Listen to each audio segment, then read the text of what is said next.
আসসালামু আলাইকুম প্রিয় viewers, career A to Z এর নতুন আরও একটি ভিডিওতে সবাইকে স্বাগতম। জুলাই গণ অভ্যুত্থানে শহীদ পরিবার ও আহতদের জন্য থাকছে বরাদ্দ। তো ভিউয়ার্স, আজকের ভিডিওটি খুবই গুরুত্বপূর্ণ হতে চলেছে, তাই ভিডিওটি স্কিপ না করে সম্পূর্ণ ভিডিওটি দেখার অনুরোধ রইল। চলে যাচ্ছি বিস্তারিত আলোচনায়। আগামী 2025-26 অর্থবছরের বাজেটে শুধু মহার্ঘ ভাতা নিয়েই সুখবর থাকছে না। জুলাই অভ্যুত্থানে শহীদ পরিবার ও আহত ব্যক্তিদের জন্য বিশেষ তহবিল করা হচ্ছে। এই তহবিলের আকার হতে পারে 1,500 কোটি টাকার মতো। তহবিল থেকে অভ্যুত্থানে শহীদ ও আহত পরিবারগুলোকে এককালীন অর্থ, মাসিক ভাতা, দেশে বিদেশে চিকিৎসা খরচ এবং কর্মসংস্থানের জন্য প্রশিক্ষণ দেওয়া হবে। একই তহবিলের অর্থে তাদের জন্য ফ্ল্যাটও তৈরি হবে ঢাকার মিরপুরে। অর্থ মন্ত্রণালয়ের অর্থ বিভাগ সূত্রে এ তথ্য জানা গেছে। সরকারের পক্ষ থেকে বাজেটে বিশেষ যে তহবিল গঠনের উদ্যোগ নেওয়া হয়েছে, তার মধ্যে সর্বোচ্চ 761 কোটি টাকা বরাদ্দ থাকবে শহীদ পরিবার ও আহত ব্যক্তিদের জন্য ফ্ল্যাট নির্মাণে।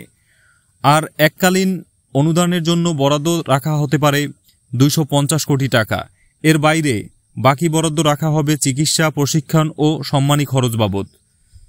মুক্তিযুদ্ধ বিষয়ক মন্ত্রণালয়ে গেজেটভুক্ত জুলাই শহীদ পরিবার 834টি এবং 10 বিভাগে গেজেটভুক্ত আহত 12,043 জন।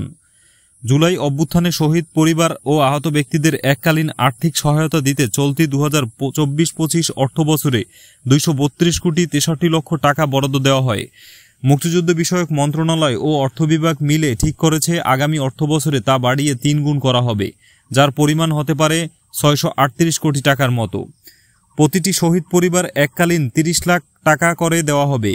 এই সিদ্ধান্ত আগেই হয়েছে। এতে মোট ব্যয় হবে 250 কোটি 20 লক্ষ টাকা।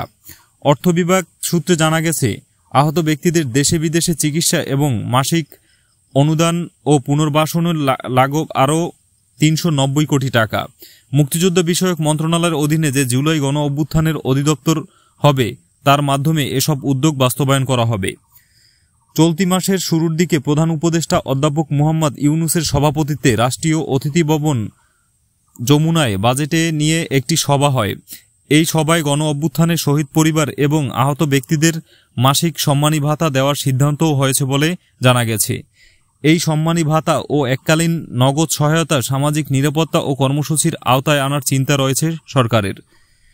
জুলাই অভ্যুত্থানে আহত ব্যক্তিদের 3টি শ্রেণীতে ভাগ করা বিভিন্ন ধরনের সুবিধা দেওয়া ব্যবস্থা করা হয়েছে। এ কাজ যৌথভাবে করেছে মুক্তিযুদ্ধ বিষয়ক মন্ত্রণালয় ও স্বাস্থ্য অধিদপ্তর। শহীদ পরিবারগুলোকে চলতি অর্থবছরেই 10 লক্ষ টাকা করে দেওয়া কাজ চলমান। আগামী অর্থবছরে তাদের আরও 20 লাখ টাকার সঞ্চয়পত্র কিনে দেওয়া হবে। চলতি অর্থবছরের বাজেটে আহত ব্যক্তিদের এককালীন চিকিৎসা সহায়তা বাবদ অনুদান খাতে প্রায় 150 কোটি টাকা বরাদ্দ রাখা হয়। নতুন বাজেটেও একই পরিমাণ অর্থ রাখা হতে পারে। চলতি অর্থবছরে অবশ্য শহীদ পরিবার ও আহত ব্যক্তিদের জন্য মাসিক সম্মানী ভাতা বাবদ বরাদ্দ রাখা হয়নি। আগামী অর্থবছরে এ খাতে বরাদ্দ রাখা হতে পারে 150 কোটি টাকা। তো ভিউয়ার্স, আজকের ভিডিওটি ছিল এই পর্যন্তই। ভিডিওটির শেষে একটি রিকোয়েস্ট, যদি আমাদের ভিডিওটি ভালো লাগে অবশ্যই একটি লাইক এবং পরবর্তী সকল আপডেট সবার প্রথমে পেতে চাইলে চ্যানেলটি সাবস্ক্রাইব করে সাথেই থাকবেন। আল্লাহ হাফেজ।